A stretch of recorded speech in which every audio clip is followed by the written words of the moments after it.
welcome back to the AFL Outer East Netball Show. I'm Mel Broadley, coming to you with Greg Heinrich from Studio B. So, we've had a bit of a break. We've been out of the studio for a couple of weeks. It's nice to be back in here. What did you get up to over the Easter break, Mel? I can't say I ate chocolate, but my children did. What about you? Look, I got away to up to Mansfield just to see the old stomping ground. They played against Euroa. A grade got a win, footy got a win. It was a great weekend. Won the golf tournament. Came home a happy man. So no complaints over this Easter break. Fantastic. That sounds awesome. Now, it would be a little bit remiss if I didn't wish a special lady happy birthday today. My beautiful little girl Phoenix turns 5. So happy birthday, honey. I hope you have a wonderful day. And I know that you had plenty of fun opening your presents this morning. So happy birthday. Happy birthday, Phoenix. All right, let's talk netball. So, Alinda Ferny Creek completely outclassed that way. I know we reviewed that game last week. They just smashed it. 91 goals. No, 90. 91. Yeah, 91 goals. To 40. 40. It's just, I know we said Upway would be clutching at straws to get close, but again, 51 goal win. I probably expected it to be a little bit closer. I know, look, Dave O'Hare, their coach, he wasn't available. He was down at the men's and mixed nationals, which was a fantastic week down at Casey. So he'll be disappointed to see that type of result. But I think what will soften that blow is that they actually won the mixed reserve for nationals. So he'll come away from that week slightly happy with that. Let's talk about goal shooting though, because they scored 91. Their top goal shooter, Perry Stewart, who coach catches up with shortly, she's sitting on 92 goals after 2 games. You know, she's definitely the go-to girl in that team. But the way that she plays her netball allows the girls to get her the ball so easy. I just wonder where it's going to stop. Is she going to crack the 2,000 goals this year? You know, is that an aim for her? It's a big amount. Maybe we need to ask the question of her and find out exactly what she has set herself a goal for this year. Yeah. Yep. We can easily do that. Coach, we can get down there to an Alinda Ferny Creek game and get him to ask her the question on his sideline interview. Yeah, yep, I agree. And look, Alinda were really good over the weekend. They had a clean sweep, as did Berwick, which Mel has kindly told me all about again. No, I don't write the scripts. I don't write the content. It gets put there for us to review. Okay. This is definitely not the Berwick show. We will run with that for today, but let's see what's in the script next week. If there's Berwick, then I think I might be out. I'll be done. Look, across the other games, Beaky were too strong for Narry, which we knew that would happen. You know, they've got a really good group out there at Beaky. Narry definitely have a strong team, but Beaky just showed that they are too good for Narry this on the weekend. Yeah, I had a bit of a quick chat last night at the Demons training to Bianca Senzaro. Yeah. And yeah, she just said there were a few things that Beaky could have done differently in the game. Yeah. But they were quite happy with the 18 goal win, so which is good. Yeah, it's good for them to open that up against Narry too, because it's always a bit of a grudge match when it goes to those former South East clubs. Beaky and Narry always have a good grudge match. Woori open up their account with a strong win, and this is one where you deliberately tipped against me, just to I did. Be nice. But they had a great win, 64-49 over Wandon. Again, we know Wandon are doing a bit of a rebuild. Woori was their first hit out, so it was good to see who joined their list or who came back from last year. We have a bit better of an idea on who they'll run through their A grade team now, so it'll make it a little bit easier to tip in future rounds. Again, we mentioned Berwick had another clean sweep versus Hillsville. It's always exciting when a club can have that type of success on a Saturday, irrespective if it is Berwick. Okay. I thought you were going to say irrespective if it was actually Thursday. No. It is always good for clubs to be able to celebrate that type of success on a day. And unfortunately, Hillsville were on the wrong end of the stick for that one.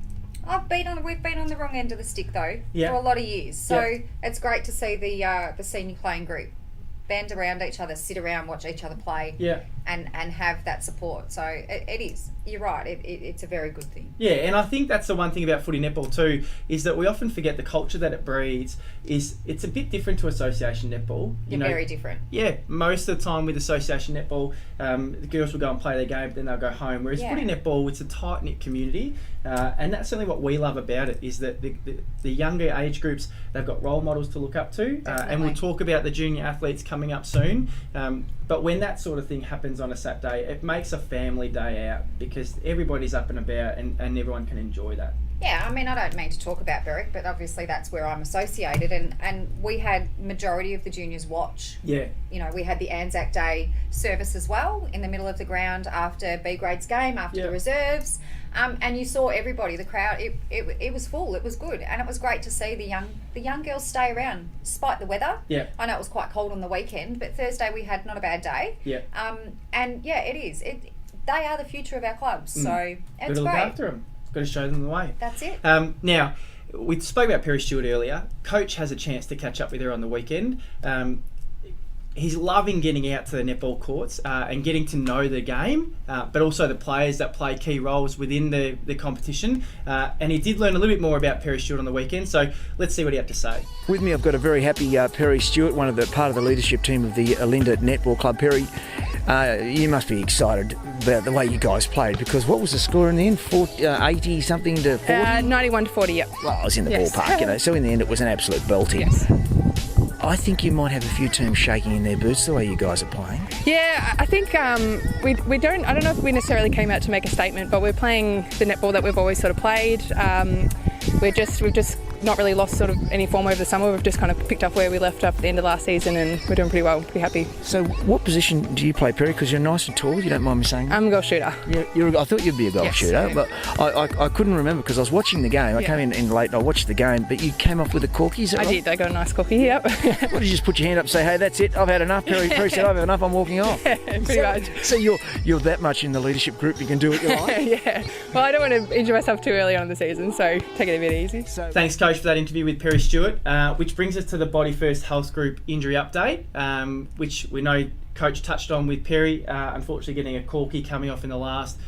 We hope that she has a speedy recovery and is back up on her feet for this weekend. Yeah, remember, if any other injuries come up, please shoot us through on our Facebook page and let us know so that we can update the rest of the league with anything that's going on the courts.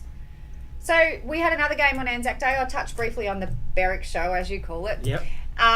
Where we had a clean sweep. About the Officer and the Pakenham game. So Rock took it out against Packy. Yeah, and I think from all reports it was a physical game. Both teams have good history against one another. Yeah. So, both looking to get a win. I think Rock were just too strong on the day, though. Yeah. I actually thought the result may have been a little bit closer. So that scoreline surprised me a little bit. But yeah, it'll be good to see how they both go. Yeah, and look, in that B grade game, I know I spoke to Travis, the Rock coach. They were 14 goals up or so coming into that last quarter and ended up losing by 2. So Pakenham really, they turned on the heat in that last quarter in B grade, used the momentum and came away with a win. So congratulations, Matt, for getting your girls to get over in such a tough game. Cool. Now we're going to go on to the Inspire Junior Athlete of the Week. Yeah, so this is exciting.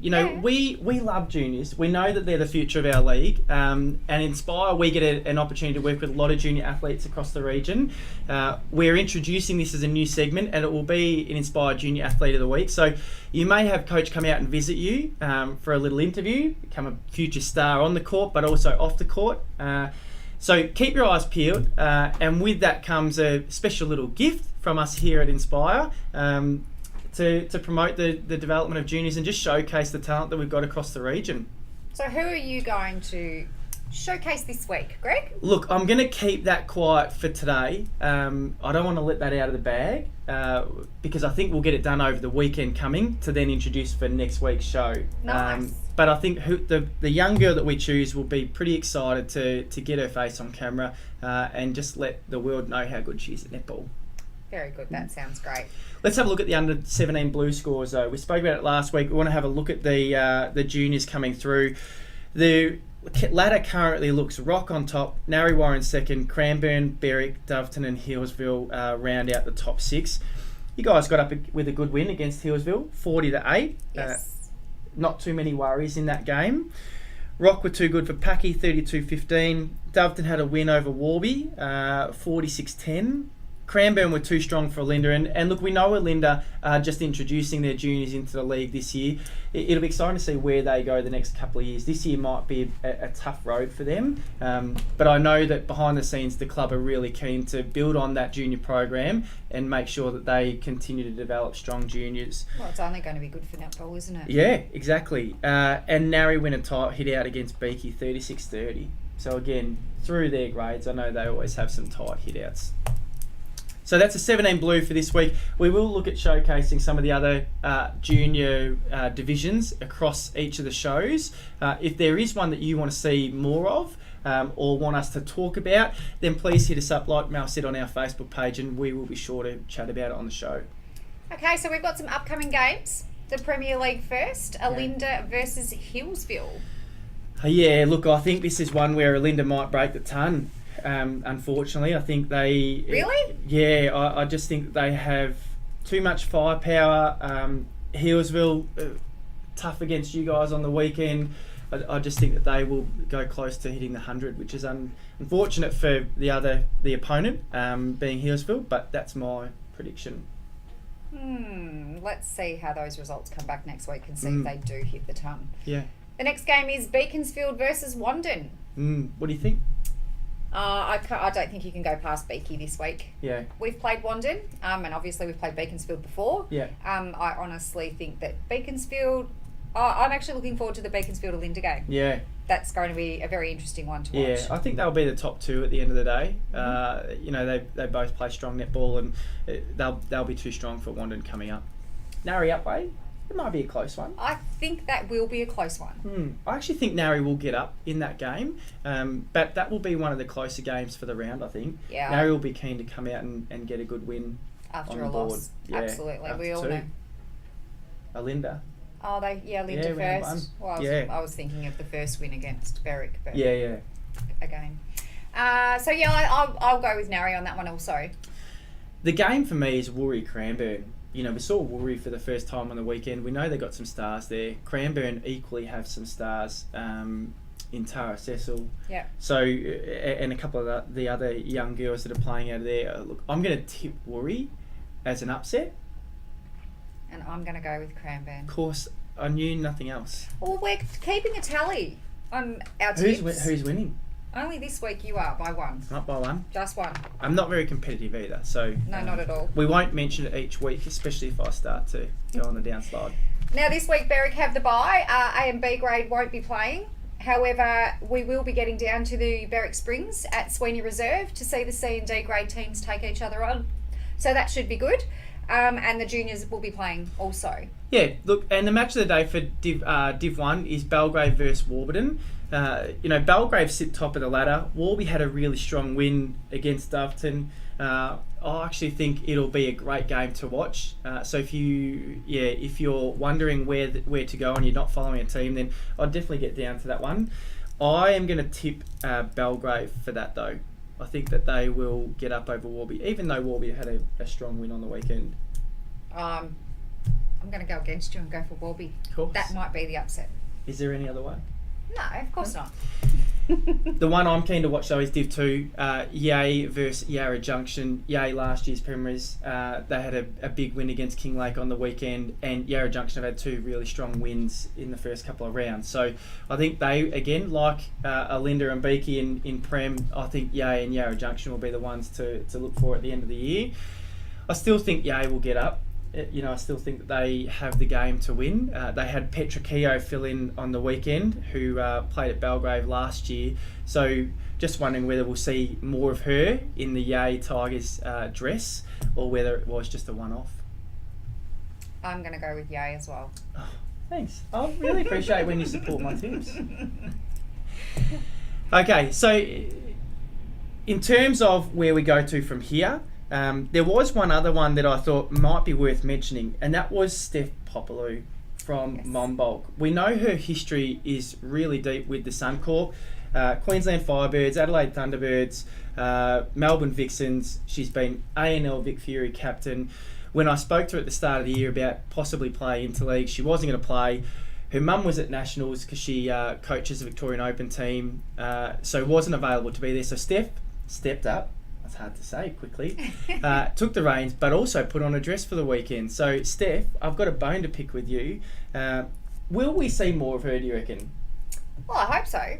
Again, it's always got to be good for netball when Yeah. you get the quality players on the court Yeah. and change the game a bit. Yeah, and I certainly think for her, the younger girls at Monbolt too, to have her out on court is a great thing. But it adds excitement when you have a former Suncorp player come out on court. There's one other that we might potentially see, but we'll wait to see what comes out of the Berwick show. Can't rain to get her on court. It's got to be nice sunny weather, I think. Don't forget to get on the Facebook app. Chat to us, ask us questions, give us a tip of the week. We love to interact with you guys out there. So give us more to talk about. But as we said, we will be bringing the Junior Athlete of the Week. Thanks to our sponsors, Swifts Locker, Body First Health Group, Sports Performance Tracking and 7 Steps to Wealth. We couldn't do it without you. And everybody, don't forget to Get your game face on. see you next week, guys.